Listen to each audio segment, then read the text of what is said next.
As we continue to look at test scores for Marion County School District as a whole, we do have one principal with us, Sarah Brady from Calvary Elementary, and welcome to TV Land. Thank you. Thank you. We, in the discussion, just a few minutes ago with Superintendent Schlosser, we went over every school district, but one kind of stood out, and that was Calvary. All the systems, or all the different schools in the system, performed well. You guys are in the 99th percentile in the state of Kentucky, which is good and bad because you can't go much higher, and you can do a great job and drop a point or two, but there has to be a lot of pride at Calvary now that all the teachers are back from spring break and you know the results. What's the mood down there? The mood at Calvary is one of happiness, having confirmation about what our strategies and things we did with students, not only last year, but in several years coming. I feel like this score is something that we've worked on for several years and just constantly looked at data and tweaked. So the mood initially when I broke the news to them was one of surprise. We were looking to possibly go distinguished. That was where our heads were at. So to pass that and go to School of Distinction was definitely one that we were elated in that moment. We continue to be happy, but a happy culture at Calvary Elementary School is something that is just natural for what we're doing. So we're very happy where we're at, and we were happy before because we're just feel really good about what we're doing. Okay, so what has your strategy been? And I'm sure when you get different principals throughout the district, and you have a powwow with the superintendent, and we talk about what's working and what is not, and you share ideas with each other. What do you bring to the table that is working at Calvary?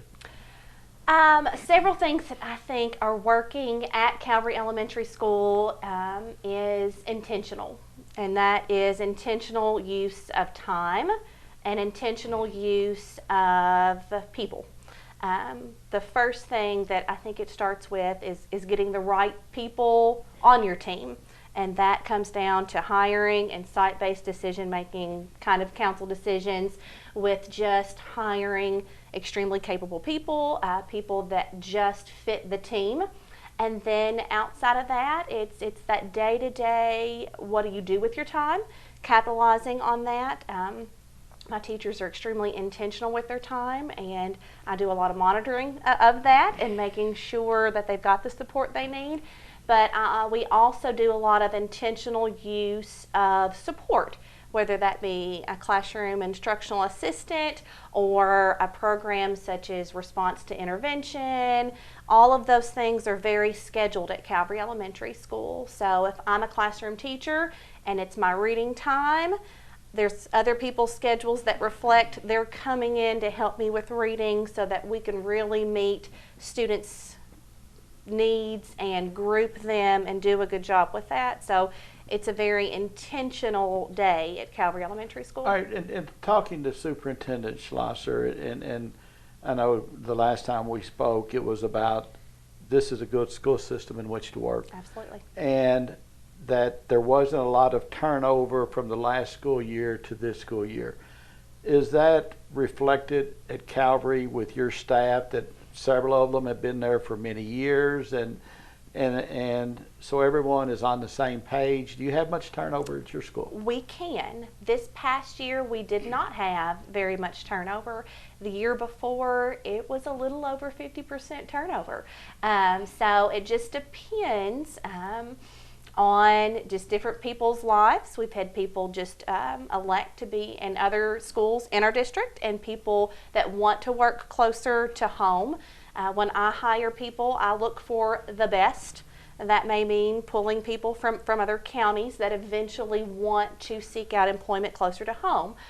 So we have had some turnover in the past 5 years at Calvary, even principalship and in classroom teachers. It's about half and half. Some have been there as long as I have, and some this is just their second year. I think one thing that goes through my mind when we talk about schools in the district, and I'm sure there's parental support in every school. but I always think, from what I gather, that is extremely important, and probably a large part of your success at Calvary is the support that you get from the parents of your students. Can you talk about that for a little bit? Well, the old saying is it takes a village to raise a child, and that does ring true in schools as well. Our parents do support very well. I don't know what percentage of that would be, but I do feel like parents who read to their children or just ask questions about school, value education, and just tell their children that learning is important, that education is and knowledge is power and will take them places. Just having simple conversations with students, just asking how their day is, calling the school if they have a concern, being involved with homework, like I said, reading to young children, and just having those day-to-day conversations do seem to have an impact on student success. All right, where do you go from the 99th percentile? And I know you're having you have professional development days, so there can't be a lot going wrong.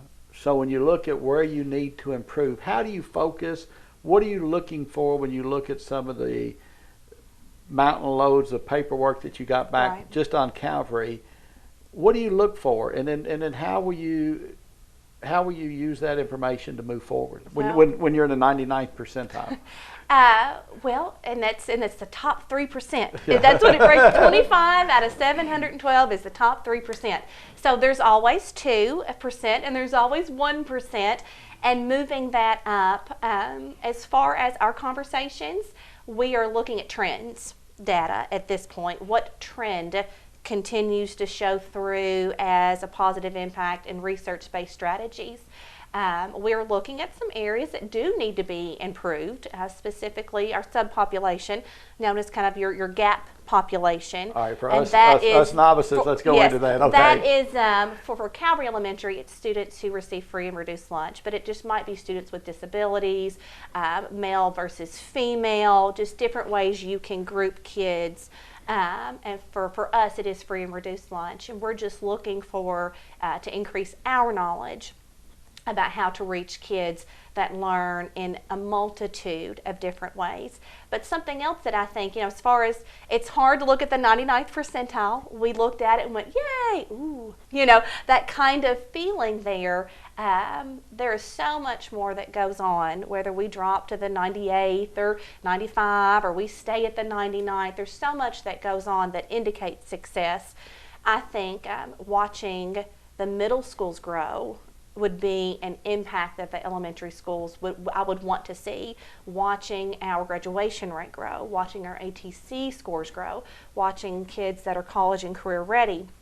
It's not typically elementary things, but I think as long as we continue to grow as a district, whether we stay at the 99th percentile or not, as long as our whole district continues to see that improvement, I'm going to feel like that we are being held accountable to that and putting forward for that. Okay, so you're like a farm club to a baseball team or a junior varsity team to the varsity. Even if your test scores don't continue to improve, if your students go on to St. Charles or Lebanon Middle School and their scores improve, you have given your students the groundwork to be able to, as you say, grow the system.